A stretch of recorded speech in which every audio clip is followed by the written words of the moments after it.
तो हेलो दोस्तों, नमस्कार भाई लोग। का हाल चाल हो? उम्मीद करो सबकर बढ़िया हुई। तो आज चला तो लोगन के दिखावत ला अपन जिम सेटअप जोन की यहाँ गांव में देसी जुगाड़ बनौले ला हम। तो अपने यहाँ के घरे के जोन तो लोगन के जिम सेटअप दिखावत थी। चला देखत जा और वीडियो बढ़िया लगे तो सपोर्ट करत जा, और सपोर्ट करे बदे लाइक कमेंट शेयर जौन जौन रहता कहना हो जाए पूरा है। और चैनलवा पे नया हुआ लोगन तो सब्सक्राइब भी कर दिया। तो चला दिखावत ला तो लोगन के अपने जो जिम अपन जिम दिखा दे तो लोगन के।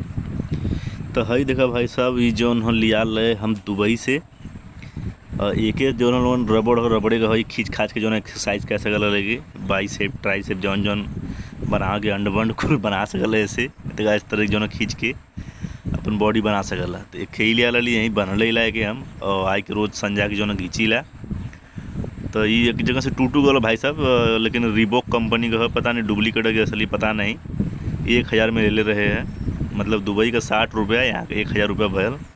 और बाद चला देखा और देसी जुगाड़ जो ना, और ये छते पे एकदम ऊपर जो ना कुछ जुगाड़ बनौले ला सेटअप एकदम है देसी। जिम में देखा ये चक्री है, चक्की जो ना गाँव में उठा के अपन एक्सरसाइज कर सकल। ये देखा दूसरे डम्बल और 10-10 किलो का सीमेंटेड डम्बल। ये 10-10 किलो का ये अपन जो ना एक्सरसाइज कर सकल उठा के जो ना जवन भी जैसे भी तोरे मतलब आवला वैसे उठा के अपन कह सकल। और एक के वजन एक जौन एक का लगभग 10 किलो ले हो। तो एक ठे दही हो गल, और एक ठे जौन दिखाए 2 ठे वो हो गल इक्विपमेंट, मतलब सामान यार भोजपुरी में बोलत।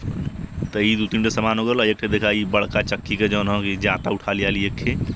और एक वजन भाई साहब 35 से 40 किलो के बीच में लगभग हो।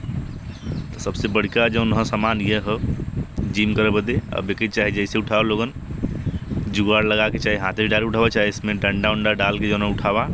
और लगभग 35-40 किलो जैसे बताए हैं वैसा नहीं वेट हो। तो ये कुल सेटअप है भाई साहब यहाँ के जिम के जो ना हमारे। बाकी वीडियो देखा जा लोगन, सपोर्ट वपोर्ट करा यार, भोजपुरी चैनल के सपोर्ट करा जा।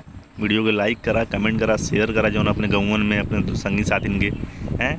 हमारे चैनलवा के सपोर्ट कर जो ना कि वीडियो के लाइक कमेंट करा जैसे बताए वैसे कह रहा जा लोगे। और चैनलवा पे नया हुआ लोगन तो सब्सक्राइब भी कर दिया यार, सब्सक्राइब भी के बेल आइकन दबा दे जौन हो। और यह जौन हो कि संजय के आइला हम छते पे अपने और एक्सरसाइज भाई साहब करीला।